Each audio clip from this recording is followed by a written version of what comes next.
One শুভ সকাল। সকালটা অনেকটাই দুপুর গড়িয়ে গেছে। তো এটা হচ্ছে কি আম জানেন? বাড়ি ফল। এটা হচ্ছে আমাদের বাড়ির গাছের আম। আর এটা হচ্ছে 12 মাসি। আর তার সাথে বিশাল বড় রঙ্গন ফুলের গাছ, ছাদ ছুঁই ছুঁই অবস্থা।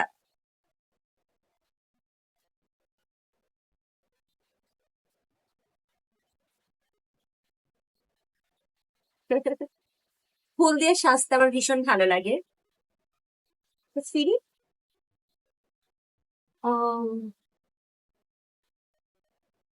আসলে কিছু ফুলের গন্ধ নেই, কিন্তু তারপরও সুন্দর লাগে, দেখতেই সুন্দর লাগে। অনেক বড় গাছ ফুলের। আমার পাতা দেখতেও অনেক সুন্দর না? বৃষ্টি পড়েছে, কিছুক্ষণ আগে বৃষ্টি হলো তো। একসাথে দুইটা গাছ। আল্লাহ হাফেজ।